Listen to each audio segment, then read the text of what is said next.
Also, if you fuck with chicken wings, fuck boneless chicken wings. Those are chicken nuggets.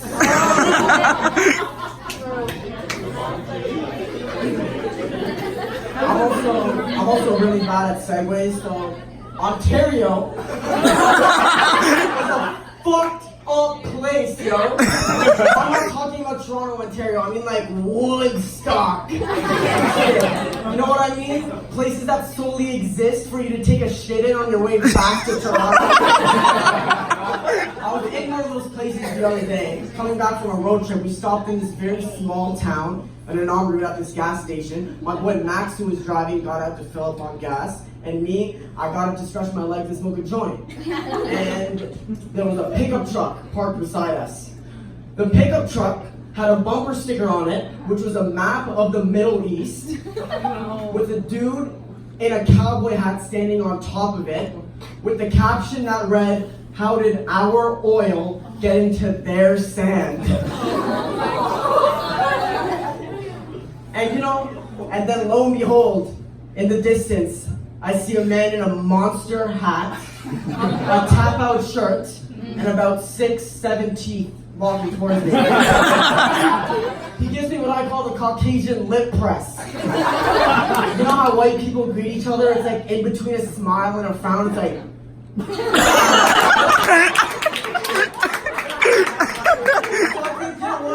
I'll do it back though, I'll indulge it, because what's the worst thing an old white dude from Blue Ontario can say? And he looks at me, and you know I'm obviously looking fresh. I'm in my Nikes, I'm in my big puffer jacket, I got a Gucci bag on, you know? And he looks at me, he like checks me out and he goes, "Hey, if you want to get ladies, you better take that purse off." First of all, it's a fanny pack. They're very resourceful articles of clothing, great on trips. And then he notices me smoking a joint, and this was before weed was legal. So, you know, I was like, fuck, yo, I'm fucked. And then he goes, "Is that marijuana? I only smoke weed when I run out of morphine." And I don't have enough time to unpack all of that. But basically, I'm never going to Mississauga again. So what Scott was like. So my parents shop at this grocery store called Carolus Supermarket, owned by a guy whose name no one knows. Everyone just calls him Uncle. He has one eyebrow. And like, I don't mean a unibrow. I mean he has one eyebrow. And if you go to the back of the grocery store, he'll do your taxes, cut your hair, or give you new passport pictures, but only if you pay him in cash. Scarborough, man, it's a place filled with a lot of bullshit, but also a lot of love. Like, for example, when I was 15 and waiting for the bus, I got jumped at knife point. Some dudes held a knife to my chest, took my wallet and my phone, and as I was crying and scared for my life, they started to console me. Like one guy was looking at me and he's like, "Yo, you're lucky it's snowing because we would have taken your shoes too." Oh man, thank you. And the other guy had the audacity to reach into my own wallet, get out a bus ticket, and he said, "Yo, don't snitch. Get yourself home safe."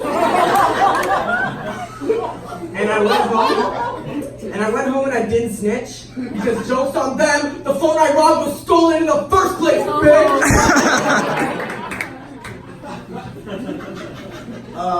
Please don't leave when I say this, but I'm Muslim.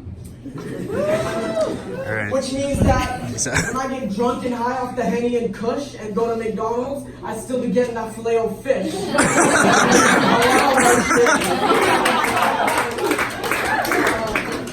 So yeah, I went to Islamic school once a week every Sunday since I was in kindergarten to grade 9. And Tristan was talking about Catholic school Sunday. Islamic school is a lot like Catholic school in the sense that it's like the worst. Let me tell you what I did in Islamic school.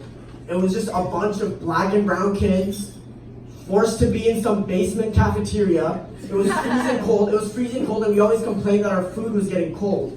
So the teachers there gave us a microwave for the cafeteria. So we were like, oh sick, we got a microwave, yo! What are we gonna do? So we just take a single cheese string and put it in the microwave for like 30 minutes. And it's quite a beautiful sight. At first the cheese just melts onto the saucer, and then a flame just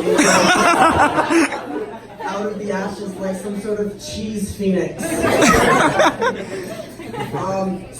One of the bougie kids from like Markham would bring their iPod Touch, and we just sit in the corner and watch Two Girls, One Cup, all of us together. It was a very bonding experience. And yeah, I think Two Girls, One Cup was one of the most influential films. Because I feel like everybody has the Two Girls, One Cup moment. Like, where were you when you were watching that? Who showed it to you? Like, was it your cousin? Was it your uncle? Hopefully it wasn't your uncle. But yeah, yo, honestly, like, I feel like I don't know if it's been 5 minutes or not yet, but like I'm having a good time. I'm just going through my notes to see if there's anything. But yeah, how much time do I have? You just go till you're done. I just go till I'm done. I feel like I have more to say, but you know what? I'd rather just end on a strong note. So, Two Girls, One Cup.